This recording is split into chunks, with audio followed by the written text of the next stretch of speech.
Okay, so there's been a major life change as of recent, and I was torn on whether or not to even talk about it or even make a video on this channel because I just got to a point where I'm like, this channel sucks, it's a failure, whatever. But I know there are people out there who are supportive and care about me and what's going on in my life, so yeah, this is what's been going on.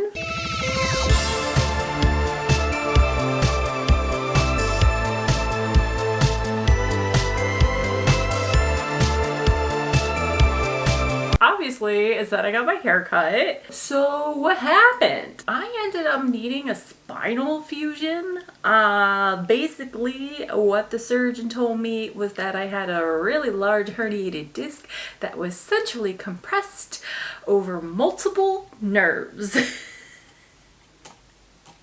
Go big or go home, right?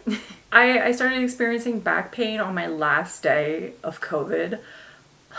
Hilariously, because of course, and I didn't think anything of it because the back pain was similar to what I had experienced in the past. The pain changed, it progressed or regressed, I should say. It got weird and I ignored it because that's what I do, and the moral of this video is going to be, do not ignore your body, do not ignore pain. I spent the majority of October like resting as much as I can. I wasn't doing any physical activity beyond walking my dog, although like bending over to pick up after her was quite painful. But unfortunately, one day I couldn't move anymore. I could tell that the pain had changed. I don't know why. And I couldn't move. Somehow I did move. It was like the evening of Wednesday, October 26th. It was excruciating. Like, I got out of bed because I had to get ready to go to bed. So I was like, well, I gotta get dressed. I gotta go to the bathroom. But yeah, I thought sleeping it off, everything would be okay. Woke up the next morning and realized, no, I really can't move and I don't want to risk hurting myself. I told my mom to call 911. When the paramedics came, because of how my room is, as you can see, it's really small. There's not much space on either side. They couldn't get the stretcher near me, so they needed me to walk out of bed. And that was the most excruciating pain I had ever felt in my life. Like, I was screaming, I was crying, I could not do it. They had to like put me back down into my bed, and they gave me something to help me walk to the stretcher because I needed to walk. So thankfully that worked, but my God, that was awful. And yeah, I got to the hospital. We did our MRIs, and that's when I found out the bad news and it needed surgery. However, the surgeons didn't know what that would be at first. I had two options. If anybody knows anything about back surgery, spine surgery, there's the lapiectomy, I still can't say that word, and then there's spinal fusion. The first one is minor, and that was what they were intending to do. Second one, major. That's a big deal. They really scared me with that one. However, they weren't going to know what the plan was until they opened me up. Unfortunately, they needed to do the spinal fusion, and they had to call my mom during the surgery to get her permission to do it.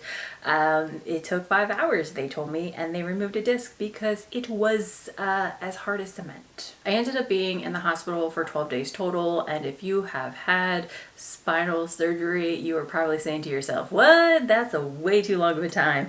And boy, do I know it. Unfortunately, being home meant that my mom was like super crazy and decided that I needed to be on a restrictive diet. And if you know anything about restricting your diet, you know that that leads to eating disorders. It's really bad. It's really unhealthy. And, you know, no doctor, no surgeon said that I needed to restrict anything out of my diet. I do understand where she was coming from because of the weight on my body. It's a lot. And now that I had the spinal fusion, the surgeons really scared me by saying that, you know, I do anything wrong, I'll be back in 2 years. Don't be that person. So I'm freaking out. It's a wonder that I lasted this long because, well, I'll get to that later. So yeah, basically I understand where she's coming from with the food, but I'm just trying to compromise and not restrict myself because I've already seen what's going to happen if I allow her to do what she wants to do. There was a day where clearly the restriction had caught up with me, and while my mom was out walking the dog, I was like, I need to eat everything in sight. Thankfully, it's only happened once since I've been here, but that scared me. I don't want to be that person. I understand that, yeah, I need to be really serious about the weight on my body and how it affects my spine now. So I will find the compromise. And I've been thinking a lot about, you know, how I've been approaching weight loss and this health journey and everything on my channel. And I keep trying to find answers. Like, I need to know the why, because I'm that person. I need to know why something is happening. And I think, well, that's going to help me, you know, solve the problem. That's, you know, that's going to help me like figure out what to do. But I just need to do it, you know? And so far, things have been successful. Obviously, I'm doing really well. I just got discharged from my home care nurse today. Occupational therapist discharged me day one, and I'm like, okay, still seeing physical therapist who comes to the house, has me do exercises, and she says I'm doing really, really well. I'm already walking with a cane. I had my surgery on October 31st. So to give you an idea, I'm filming this November 28th. So I seem to be doing really well. It's just, you know, dealing with the weakness on the right side. So we're working on strengthening that and finding balance. What happens when the physical therapist stops? I don't know. From what I've read online, I would go to outpatient therapy to really like strengthen, because the first 3 months are really crucial. No bending, no lifting, no twisting. And every single day I am paranoid that I'm doing something wrong because I feel pains in my back, and I'm just like, oh my God. The most recent thing is that I'm like, oh my God, there's something wrong with my tailbone, it's breaking. Ah. Every nurse has had to calm me down. Like, I'm still gonna be paranoid that I'm doing something wrong, especially now that like we got rid of the hospital bed and I have my regular bed back. But it is what it is. I'm working through it. I'm just happy that, you know, I'm able to function. Sometimes, like if I'm in a small space, I can walk without the walker or the cane. And then I think, oh yeah, I'm fine. I don't need this. And then I start going backwards and almost fall over. So my balance is not 100% there. But yeah, going back to how you should not ignore your body and any pain.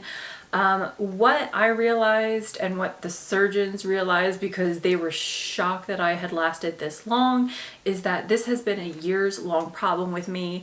Part of the reason why I didn't really want to make this video is because I feel like there are going to be people out there, because there's just some you know, weird people, some critical people that just have to like make really messed up comments on my videos. They're gonna be like, yeah, it's because you went to the gym and did the workout. No, it didn't help. But actually this has been going on for years. A more recent example is last year. So last year I started experiencing numbness in my left foot every time I walked. Just when I walked. It was really weird. It lasted for months. I ignored it. And then back this past spring, I experienced drop foot, something I never experienced before, and I didn't know what it was until I was in the hospital, and then it was like, oh, that's what that was. So my left foot stopped working. I did not understand why. I freaked out. I was really upset. That lasted a week. Again, ignored it. Didn't do anything about it. And it happened again, but only for one day. And again, I ignored it. There is numbness in my leg that I would feel for years and just thought, oh, it's, you know, that body part falling asleep. I didn't think anything of it. The real kicker was when I was in pre-op and the surgeon just randomly asked me, do you trip a lot? Yes, all of the time. It's been a running gag in my life where I constantly trip and there's like nothing there for me to trip over. And I have no idea why. And I'm just like, is it my shoes? Is it what? Just constantly tripping. Yeah, that was a sign of what was going on. So thankfully, all of the dancing and exercising and whatever else I was doing throughout my life, I had a strong enough body that it held on for this long, but it just could not hold on anymore. Basically, it was a matter of time. So no matter what I did at the gym, like this clearly was going to happen at some point. I think I'm glad that it happened now and not later, but it does suck, and it is, it's really scary. Mentally, it gets to me a lot. Like Thanksgiving sucks so much because I couldn't move around, and sitting in the chair, you know, a chair on carpet, I can't move it. And I got really upset and ended up breaking the chair, and yeah, I was just like done with Thanksgiving. I'm like, I'm over it. I hate it. But like I know I'm doing really well. It's just the mental aspect and realizing how limited I am. But yeah, that's what's been going on with me. Yay. So I'm here, I'm around, I'm just recovering from a spinal fusion with some rods and screws in my back and hoping that it all heals correctly. I will find out in a few weeks how that's doing when I go to my update with the surgeon. But yeah, that's an update with you. But I hope everybody's doing well. Hope you had a great Thanksgiving. Have a good Christmas, Hanukkah, Kwanzaa, happy holidays! Because yeah, who knows the next time I'm going to upload a video on this channel. But I love you all.